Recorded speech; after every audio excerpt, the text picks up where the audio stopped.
Welcome everyone who's joining us. We're going to give folks just maybe one more minute before we get started.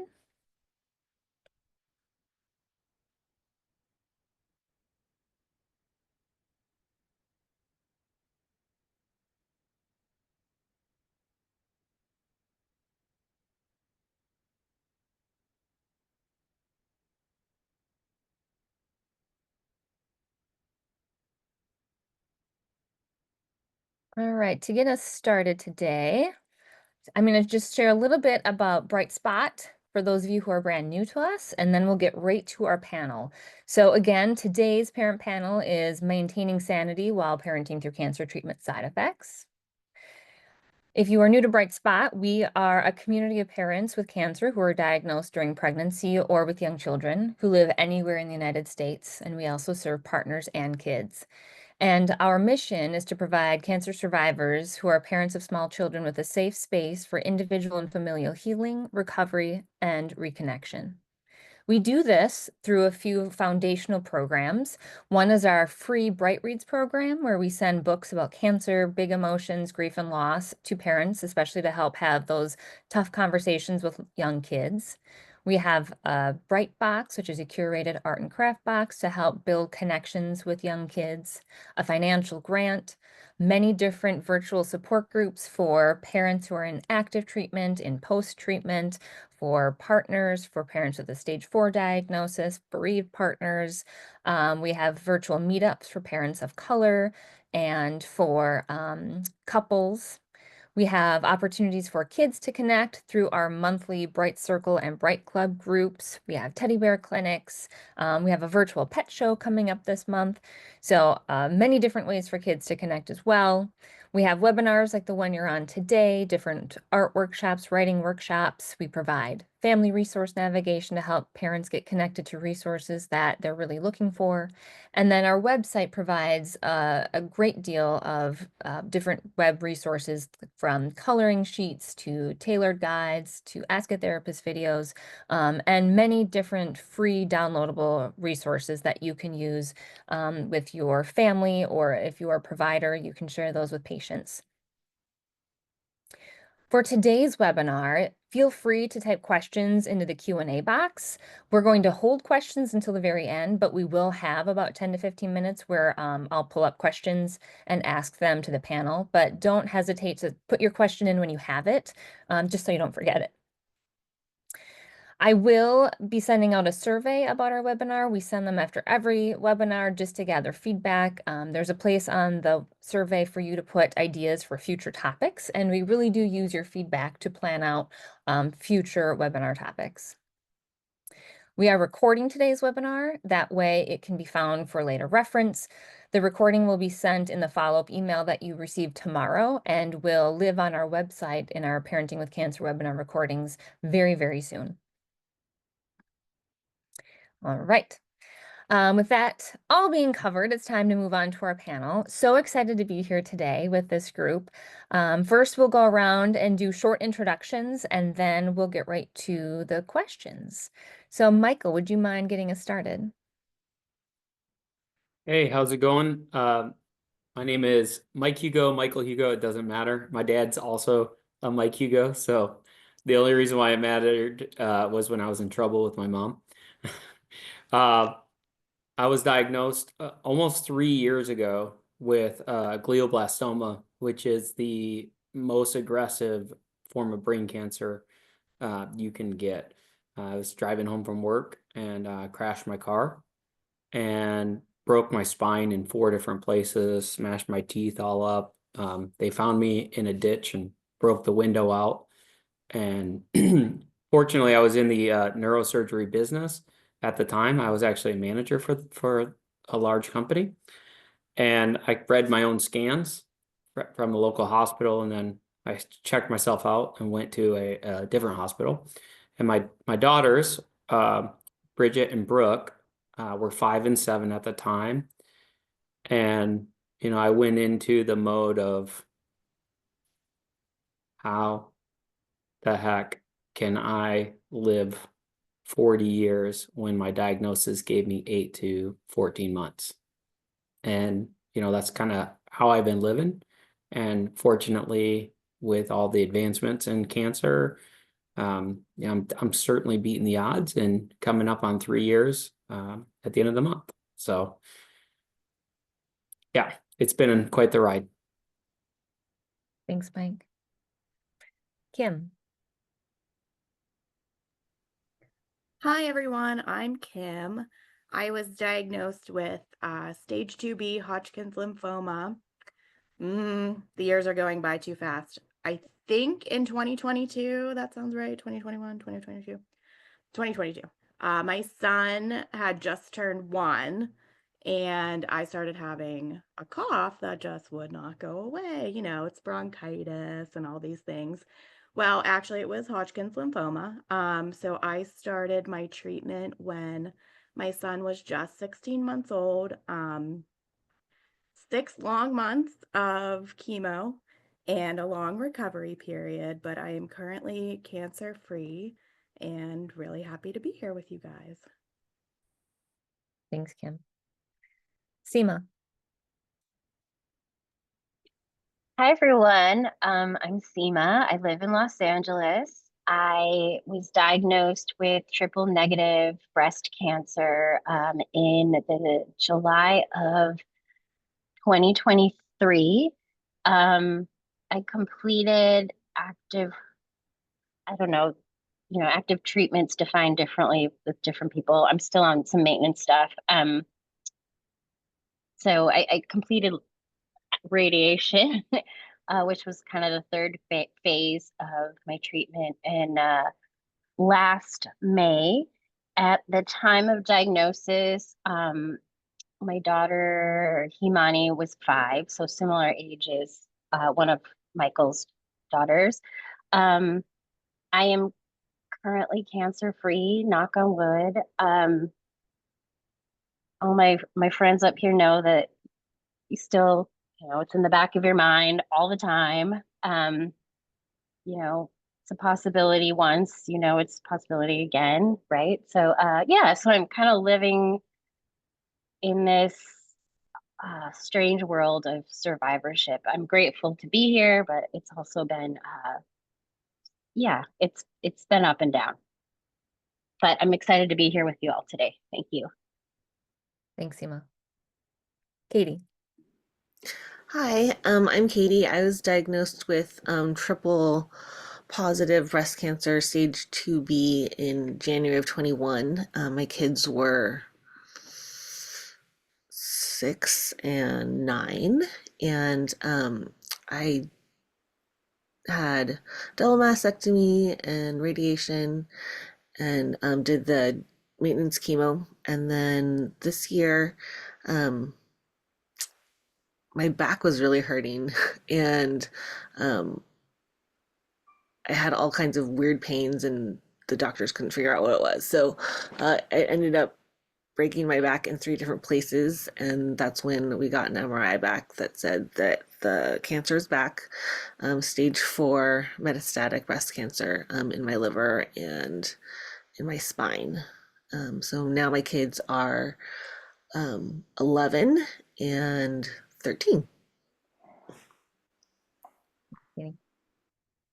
The first question, I'm going to actually, let's go back around and have everyone share about this one. And the question is, how did you talk to your kids about your cancer? And did side effects come up initially? How did you talk about side effects? So, Mike, I'm going to pass it back to you. Thank you. First with my cancer, obviously they scooped a little bit of my brain out. And the immediate side effects were not super obvious, and I was able to like snap right back. However, as I did the radiation and chemo, and there was memory issues, there were all these, I was on Keppra, which is they call it Keppra Rage. And when you're on some of that steroids or some of those things that can make you irritable and your brain's getting blasted with radiation, you know, you tend to be a person that you don't you don't want to be, right? And it's it's not really your fault. It's just a side effect of the medicine. The other thing is I started going bald from where the radiation was coming through my skin. Now, luckily, I was already halfway there. My hairline was going back, and um, so what we did for that was we actually had my kids share cutting my hair. So they were part of the process. So I didn't just come home from, cancer treatment and I was bald. It was like, all right, who wants to shave dad's head? And, there was a whole process involved. And I sat out in the grass and, they thought it was kind of a little bit funny and less of a shock.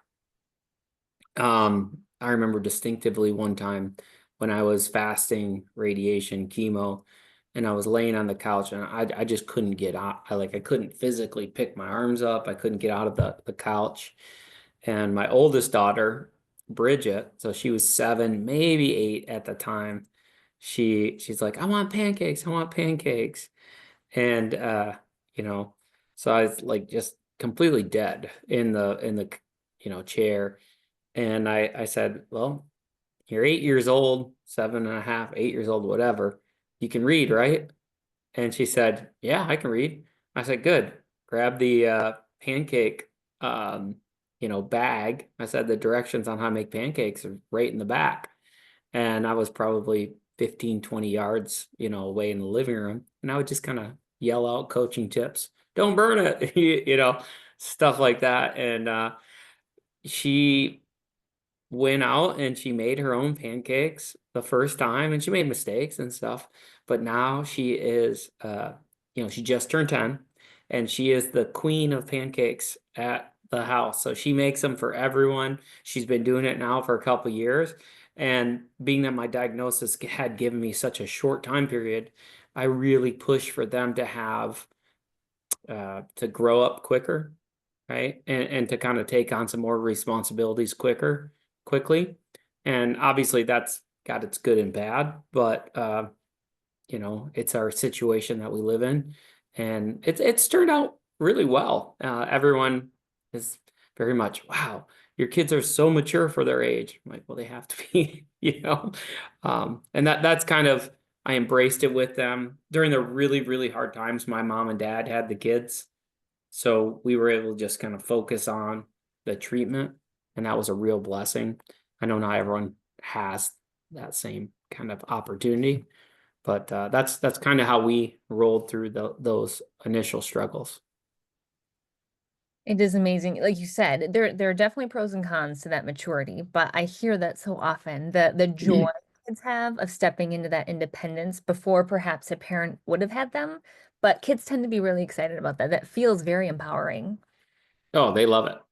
They love And it. she's a pancake queen, so Yeah. thanks for sharing that. Kim, how about you? Like, how did you talk to your son and talk about side effects?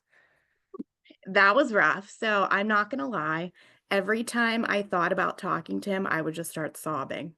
So I didn't really have a lot of conversations before. I have talked to him a lot afterwards about that time using books, because I feel like books help to give me the words because I still get very emotional. And then we look at pictures and I'm like, do you remember when mama didn't have any hair? And for a long time, he would be like, Mama didn't have any hair. Mama didn't have any hair. So that was cute. But I would say he was very young. He was 16 months old. I'm sure that I probably we talked a lot about boo-boos. I feel like we were in our boo-boo era. And, like the port. I didn't have any like major surgeries, basically just the port and then my biopsy. So we talked about that. But my side effects came on harsh and quick. So I had my first hospitalization, which I know is the next question. I feel like a month after I even started my treatment.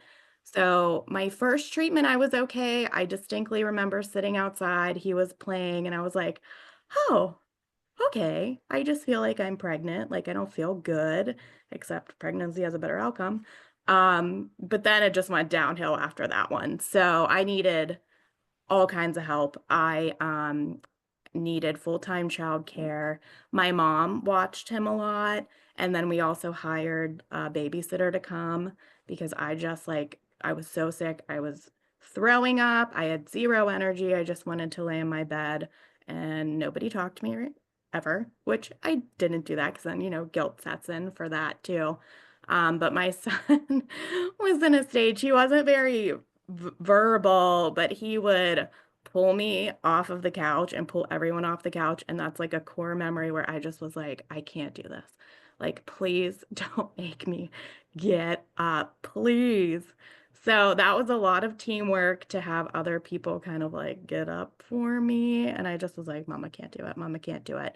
One thing I did do, we are lucky enough to have like a spare bedroom and everything's on one floor that I made into a playroom. And I would just, because he was so young too, like everything, all these toys, they still play with all the toys. Everything's a novelty.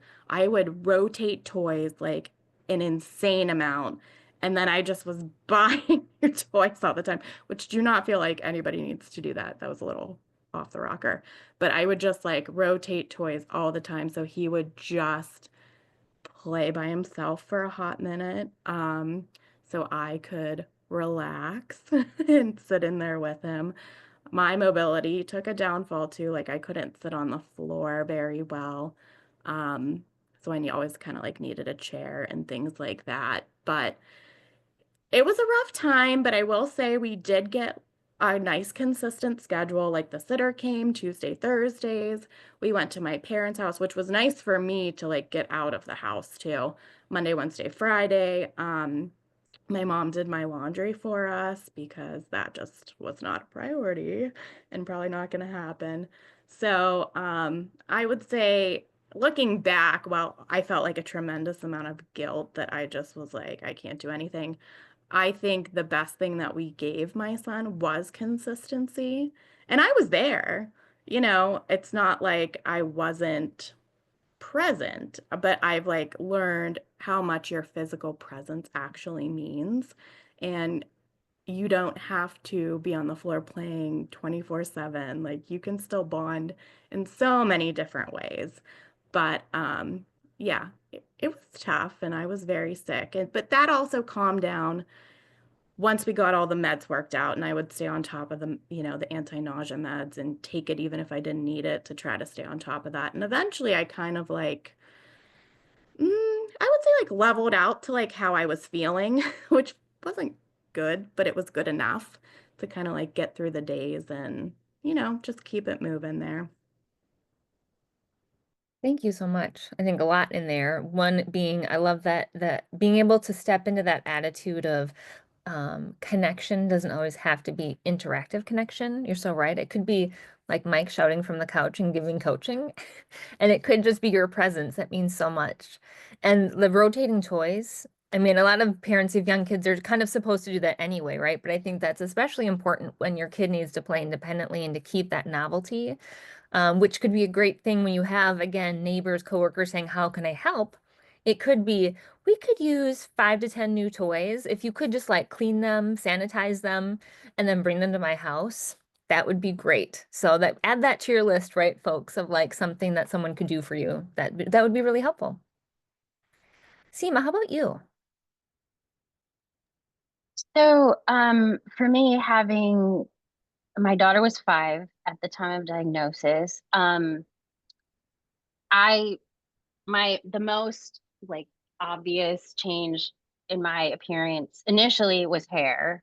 Um, I did not cold cap or anything, because the cancer I had was pretty aggressive, and I did not have. I felt like I was punched in the face, and I needed to just make decisions. And then I was like, if I'm gonna kill the cancer in my body, I'm killing it everywhere. So that was kind of my mode.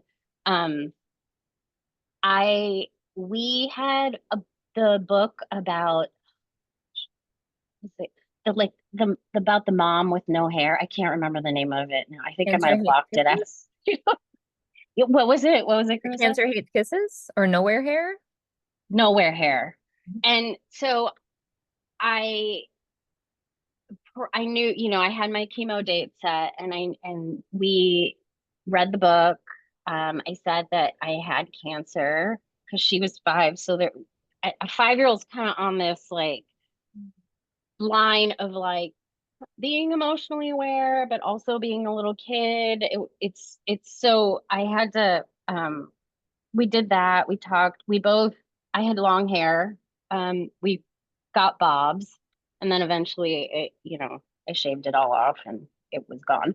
Um, so just to, and then we talked about, can you catch cancer? Because she was asking me all these questions, and we talked about it, and I stayed really open as much as I could, because you're managing your own emotions too. Um, and then as treatment started, uh, the chemo I had, I think it's similar for most chemos, maybe, or especially with breast cancer. Hair started like falling all over the place right away. And the chemo builds up as you continue the 20 weeks. And so I ended up getting really sick. And I guess we're going to talk about that in a little bit. But in terms of just navigating child parenting, um, we don't have family around us. So my partner, my husband, and I was really, uh, I really wanted people to know because we needed help. So I let the school know. I let her, she was starting kindergarten. I remember getting my first round of chemo and going to her first day of school afterwards, which was like traumatic and horrible. Yeah, it was awful. Yeah, it was. Um, but I wanted to be there because it's the first time it's kindergarten. So I told her teacher, I told her principal, we told neighbors.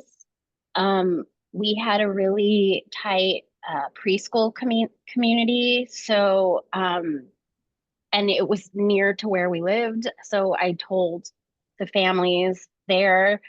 Um, and we really worked hard to set up a system similar to Kim, where we had consistency with babysitters, with neighbors picking up. Like Wednesday, a neighbor would pick up after school. Tuesday and Thursday, one babysitter would come. Monday, and we had consistency because my daughter really needed to feel secure, obviously, right? As she sees her parent, changing before her eyes. Um, yeah, and I'm not gonna lie, like she ended up having a lot of anxiety as time went on, which of course makes sense. So much so that we had to, she had to start seeing the school psychologist weekly, which was actually very helpful. So I guess if there's any wisdom I can impart is like really reach out to your community, whether it's like parents or it's school, neighbors, friends. People really want to help, which I I felt so loved during this really shitty time. Sorry, sorry about the swearing, um, but and like any ideas you might have of shame or feeling like obligatory or whatever, just let that go and know that people do want to help.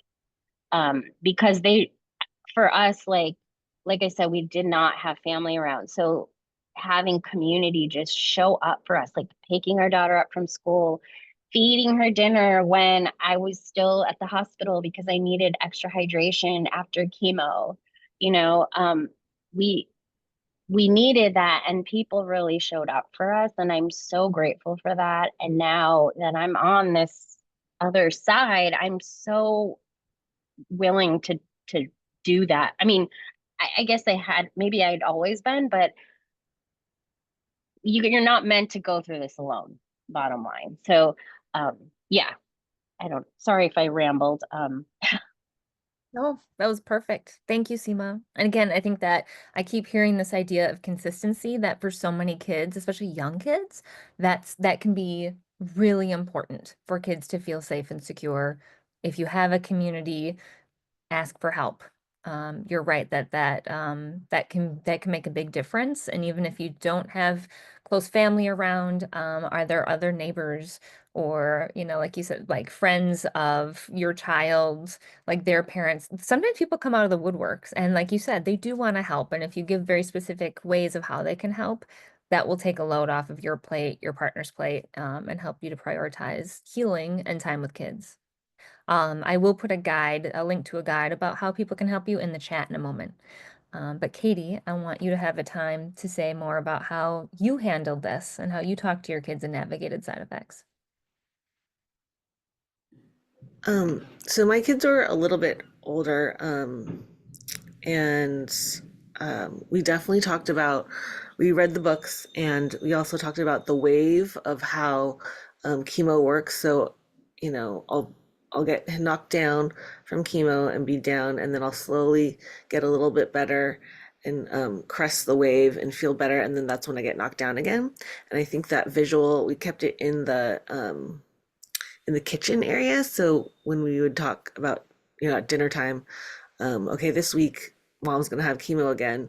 This we're gonna ride the wave, and mom's gonna be down this week, but the following week she'll be getting incrementally better. I think that kind of helped, and again, the consistency of like, okay, um, this week mom's gonna need to like be in bed all week, and these folks are taking you to tennis or your activities. That was really helpful. And then also my 6-year-old at the time, she was so helpful. Well, actually, both of them were. I would need help walking up the stairs because it just took a lot of energy out of me. And so they would help me walk up the stairs. My 6-year-old would even like offer to help me put my socks on, which was crazy because I didn't ask her to do that, but she did that on her own, and she constantly does stuff like that day. Like she'll be like, "Mom, did you take your medicine today? Did you change out your patches?" Which is crazy because she's only 10, and I don't want her to be a caregiver all the time, but I think it's also kind of her personality. So trying to navigate that and not put that on her, but if she wants to let her do that, um, yeah. So that was it's helpful that they were helpful, and I think that also came about because my mom directed them. Like I'm a single mom, and so having her speak to them and like remind them, hey, mom's gonna be down, can you help her walk up the stairs or something? I think she initiated that, which was really that actually really felt really good to know that the kids could just like be there, even though it was weird. Like it seems like a lot to ask, but it was I'll always remember that part. I think what you're speaking about, I hear so often from parents is that push and pull of like so many kids want to be helpers. And so many parents also go like, while I love your attention and compassion, I also want you to just be a kid. And for some kids, this is where I think parents need to just listen to their own gut a little bit because some kids, like that's what they need. Like it helps, to empower them, helps to reduce their worries if they can do small things to help and be a part of it. Like that brings them great joy. Where, like you said, other kids may see that as a burden. So you might even interact with kids differently. Even if you have multiple kids, you might have different personalities. And as long as they know that, like, this isn't an expectation, this is appreciated, but not an expectation, it can be a very helpful and powerful way that kids can be a part of getting you through cancer treatment. I know that a big part of cancer treatment for many people might include devices. You might, port has come up. You might have a port or a PICC line, or you might all of a sudden have an ostomy. Mike, I know that you had something pretty different. You used an Optune, and I'm wondering if you could say a little bit about what that was and how your kids um, reacted to that. Yeah, so I get to wear Optune, right? And I don't know if you can see this. I got my background filter on. It's pretty. It changes my life a lot. I was super athletic before, and now I live in South Florida. So going out in the sun, the alarms go off, and the success rate of this Optune correlates to how much I wear it. So if I wear it all the time, the chance of me living a lot longer go up pretty significantly. And this has been a challenge a little bit for me because when we go out in public, sometimes the kids are a little bit embarrassed sometimes of me. Now, I don't care. I have the personality that I used to dress up in thrift store suits like every day in high school. So we used to wear funny shirts and that's my personality. But it does hurt even having that personality when the kids say, well, I'm a little embarrassed of you because you have that on it. It's different, right? And my kid said, well, how long are you gonna have to wear this? And my youngest one says, well, basically forever. I get to wear it forever. And and they're like, oh, but until you go to heaven, and that was kind of a hard conversation to have. But I said, yeah, but hopefully that won't be, for a very long time because I wear it all the time. So I come up with, people, little kids, especially when they're real 5 and 6, and they're the kids like ooh, ooh, ah, little kids in the kindergarten and stuff. Like, what's up with that? And so I'd make jokes. I'd say, oh, I can read people's mind because of this. I can, and I'd say, hey, let me turn it off. Don't think of pink fluffy elephant. Hey, you're thinking of those elephants. I just told you not to, and pretending like I could read their minds and making it something fun and funny. But at this point, they still tell me sometimes like, well, Dad, it kind of embarrasses me. But they've come to the understanding that it also helps me be here. And yeah, it's not great. And the kids every 1 to 3 hours they get me different batteries, and they fully, I mean, they don't have a choice. They embrace it, right? Because I tell them that this is part of my life now. And it was tough at first, but now it's just like wearing a shirt, and it makes no difference. But I also don't give it any room to grow into something larger. And one thing I just want to say is I feel like, I'm the only guy here. I feel like women put so much on their shoulders, right? And my wife included. And I'm listening to all your guys' stories and kind of your guilt for asking people for help. And I just gotta say, everyone wants to help, but they don't want to step on your toes and be like, oh, are you having a bad day or having this? And so kind of going back on some of the stuff earlier, if you give people, hey, I really need help picking my kids up, or I really need help, whatever, be specific and just ask. Nobody cares. Nobody cares. And they want to help. And I know, you guys put a burden on your shoulders that is the bar is so high, and you guys are all going through this cancer, or you're going through as a caregiver. Don't feel guilty about asking for help because everyone wants to help you.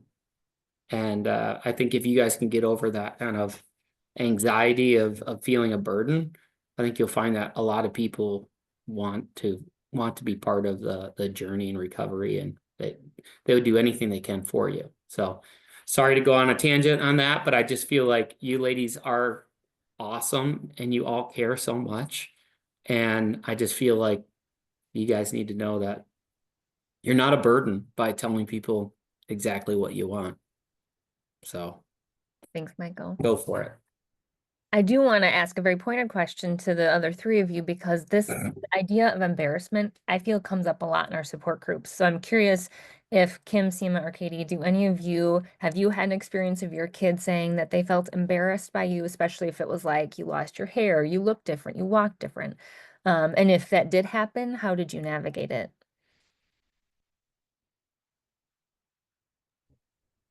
I didn't. My son was so young, Sure. but I actually had leg braces because I had neuropathy and like just overall, I don't know, my body was shot. And he just kind of like, I put my leg braces on, I put my little hat on, he started wearing my hat. It was just kind of like our life, but he was very sheltered because it was a pandemic. So we didn't like do anything when he was born. And then, I had cancer. So it was like an extended pandemic for him, but that's just my experience.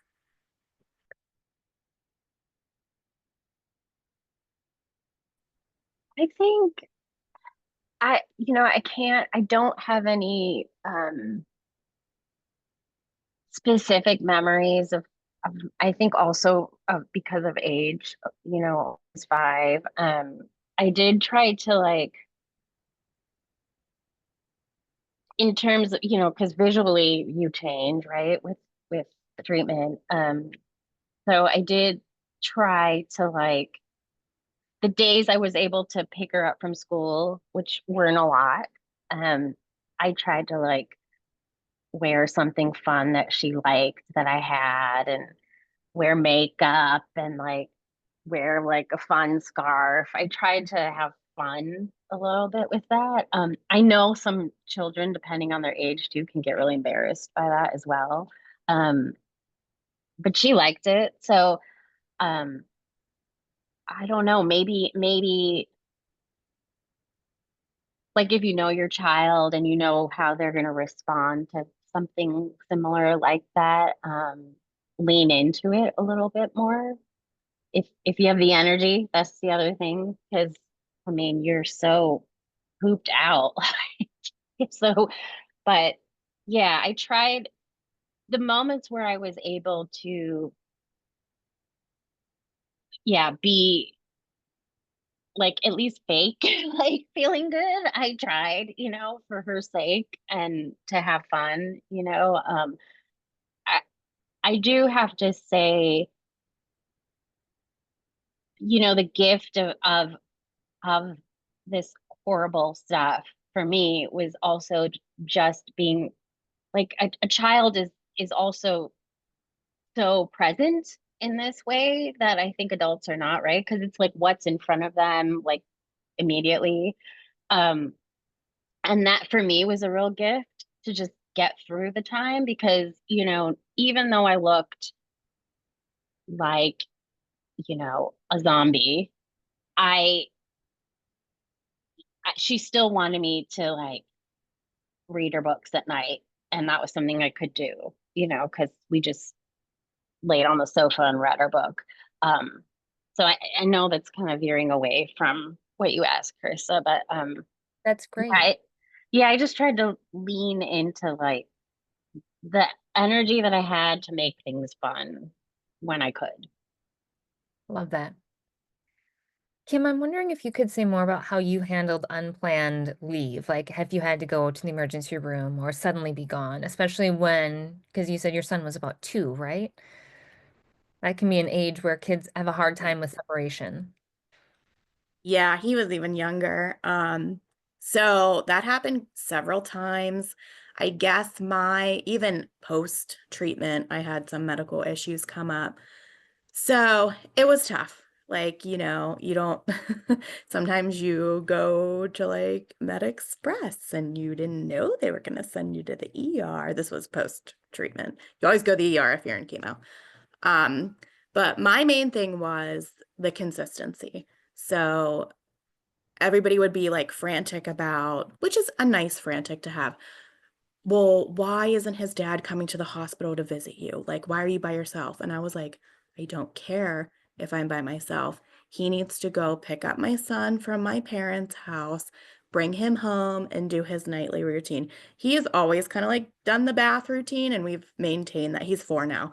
We maintain that still. So, I think I don't know what conversations were had because I feel like it would just happen quickly. Also, my memory is like so shot, but it would just kind of happen quickly. Like I would go to the ER, end up staying in the hospital, but I would just make sure he was with someone, either like my parents or his dad, that like he was with every day, anyways. So I think it's important if you can. If you can't, it's okay too. Like, don't pressure yourself, but just to try to maintain that consistency of, oh, I think we would just be like, Mama's sick right now. She has to go to the hospital to feel better. That might have been a post-treatment conversation, to be honest. I've tried to talk a lot about it to him because honestly, it makes me feel better too, just because it was a big period in our life. But in my experience with kids, and I have like a background in child development, is just as simple as possible, using words that they understand, like, oh, I'm sick. I need to go to the hospital. They're going to try to make me feel better. Cancer's like kind of another conversation, but just based on what you asked, that's kind of what I tried to do, is just maintain his consistency as much as possible. Sorry, I ramble a lot, so if that was Think too much, I apologize. it's good. Katie, I have a question for you. I'm wondering how you have handled having conversation with your kids about disease progression. Yeah, that was rough because I was in the hospital when um, it came up again. But we definitely have talked about it a lot. Um, the first time I was diagnosed, I didn't have bright spot, and I didn't know how to explain to the kids what was going on. Like I asked the social worker, and she was like, "Well, you just tell them." I'm like, that's not helpful. Um, so this time around, they knew that something was up, and they're older, but I told them pretty soon because we thought my prognosis was, a couple months out. Um, and it was similar to the first one, which is, it's it's not contagious. It's not anyone's fault. We are trying to address as much as we can, and the team of doctors are really trying to work together, and I'm trying to stay here as long as I can. Um, I think we also pretty soon came up with a bucket list of things we wanted to do, both near and far. And that motivates me because I like to travel and I like to do things with my kids and spend time with them. So um, that was on the forefront of my mind, like making sure I created memories with them. Um, and I also started, writing the cards for them, but then I'm not really a great like taskmaster. So I found um, this, that there's a couple of different uh, companies out there that will like share your story and stuff. So I started a Memento account so I could just talk into the story and the AI would like clean it up and it'd still be my voice. So I started that um, for them. And uh, now that my prognosis is a little longer, I have a teenage boy who doesn't want to hang out with me. It's a little different. It feels rough because I want to hang out with him, but he's a teenager and he's going through his stuff. So there's that. And then my 10-year-old is like super cuddly and lovely, and like we'll still watch shows together, which has been really good. Maybe not appropriate, but we've been watching different like teeny bopper shows about um like Never Have I Ever, which is so not appropriate for her. But the dad passes away in it, and it's brought topics up for us to talk about, and I appreciate that. And the whole slew of Disney movies and Pixar movies, a parent is either sick or passes or something, and so that also kind of kickstarts our conversation sometimes. I mean, we don't have like huge conversations, but like, oh yeah, that parent felt this way about their child, and I feel the same way. I love you because XYZ or whatever. So that's been helpful to just um, sit and watch TV together, which I didn't the first time. But this time I am, because I'm tired on a whole nother level. Yeah. Thank you for sharing that. Yeah. And you're so right that it's amazing how actually how many inroads there are to some pretty deep conversations, just living life. Because just loss in general is so ingrained in life. And so if you feel up to having these conversations with kids, it can just kind of happen in the moment when it feels right. And that can be very powerful. I have one question that I want that came from the audience, which is I have twin toddlers and we'll be having, I believe, some kind of treatment next month. Any tips on how to manage small children and lifting restrictions is appreciated, which also I think kind of goes to parenting from the couch. And so, Kim, I'm wondering, I'm going to kind of toss that one to you if you have any suggestions about either lifting restrictions, but also how to parent from the couch. Sure. Lifting restrictions is really challenging.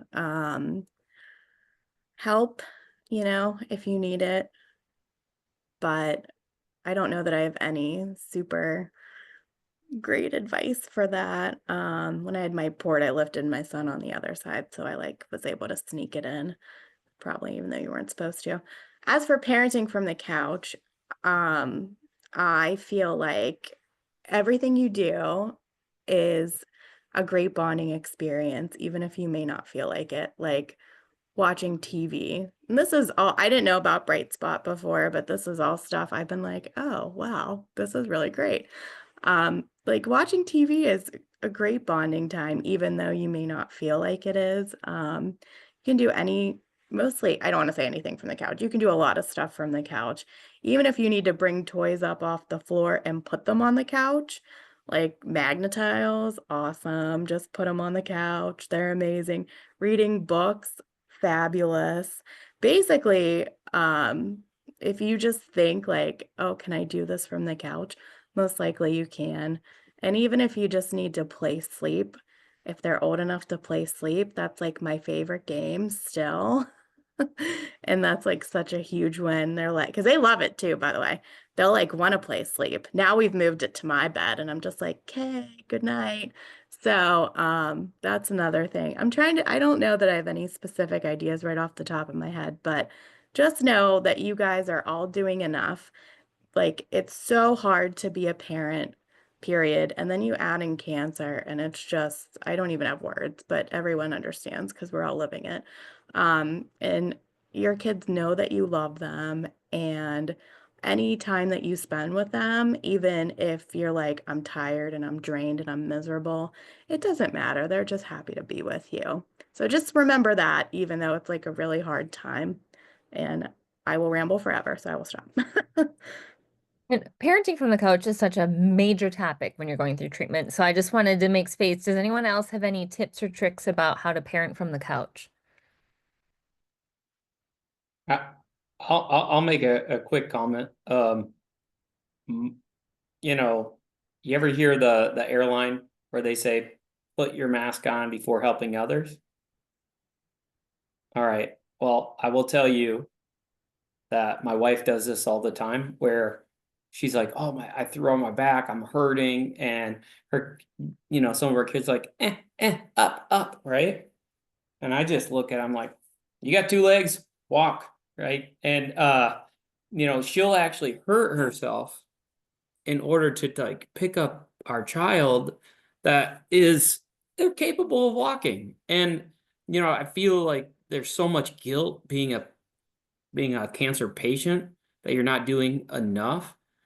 Uh, but it's okay to let them walk. It's okay to slow down and let them struggle a little bit. If anything, it actually helps them. And so don't feel guilty. Don't feel so obligated that you hurt yourself. And it's easier for me to say that because I don't know, maybe I come from a different perspective than you ladies that kind of put the world on your shoulders. And I mean that in the best possible way, that you guys care. So please, if you don't have to and you can't, don't hurt yourself for that.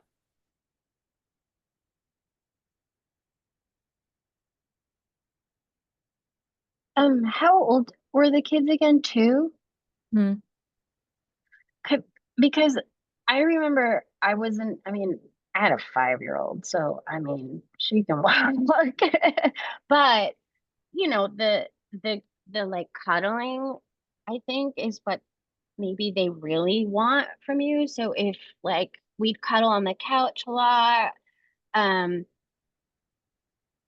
if you can be on the floor with them to cuddle a little bit too, I think maybe really stressing the cuddling as opposed to the lifting. Um,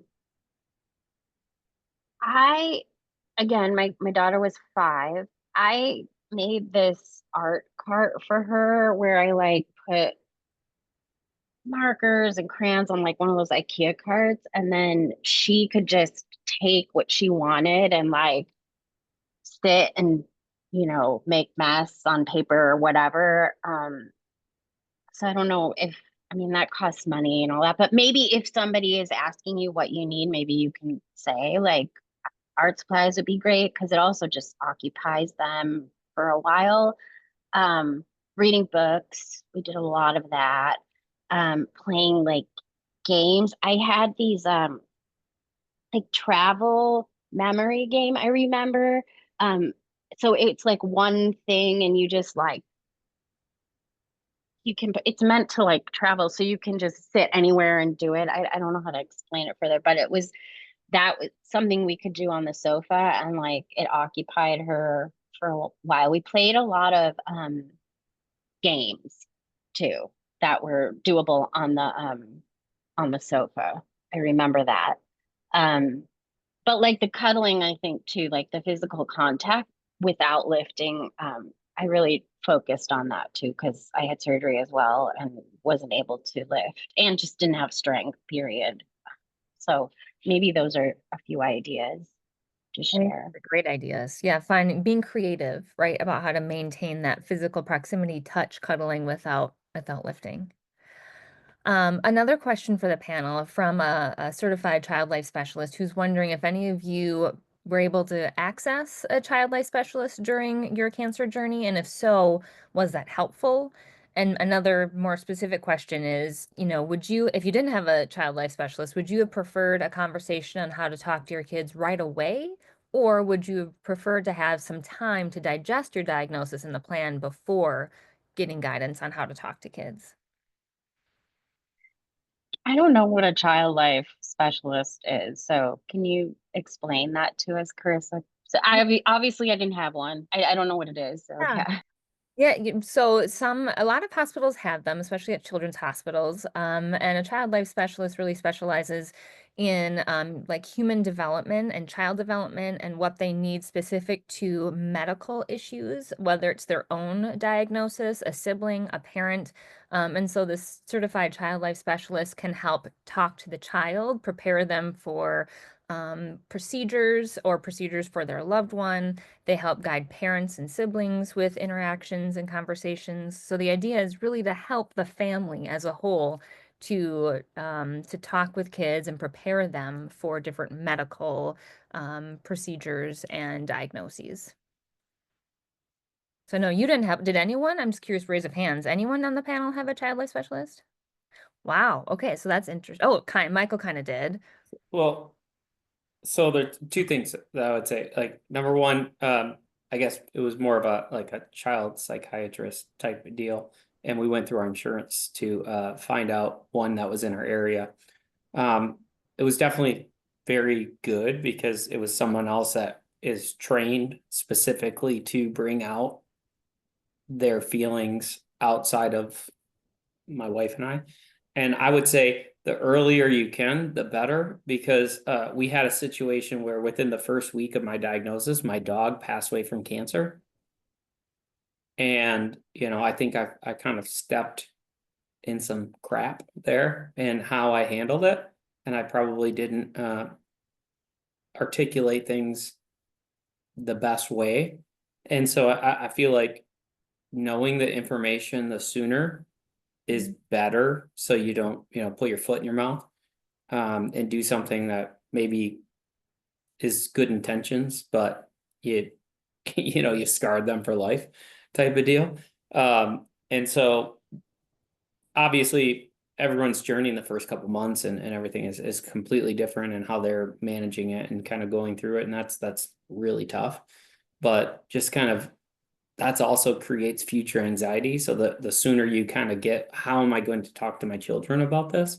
The sooner that stress from, hey, I got this is a check mark that I have to do, check box before I die. Okay, I got that one done. Let's go to the next one, and that. So sooner the better. We liked it. Our kids did very well. Thanks, Mike. I know there was a follow-up question about how to get connected to a certified child life specialist. I would suggest talking to your clinic and hospital to see if they have any on staff or if they have specific referrals. There's an online organization that we work with often called Hearts Connected. I just dropped the link in the chat. That's another way you can follow up. I know we only have about a few more minutes, but one other question I'd like to get to, which is for the panel, any tips on how to prep your young kids for surgery? How to explain like that you'll be out for a few days, what to expect when they come back? Are there any specific books or resources that you might have used again to help prep kids for surgery and what to expect?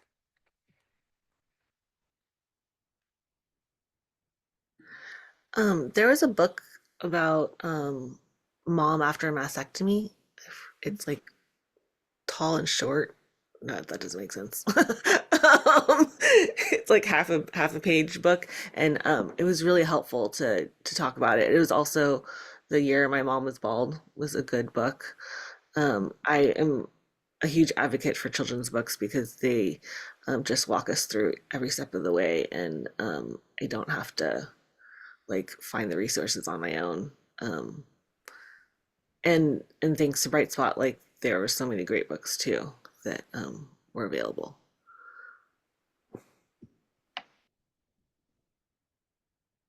I think if there's access to any kind of support groups, too, like Bright Spot, um, just to get other feedback information from parents going through similar stuff and finding out how they did it. I mean, obviously that's what we're doing here, right? But I think just talking to other adults that are going through similar stuff, I was has been the most helpful for me in terms of like, how do I talk to my kid? How do I feel about it? I really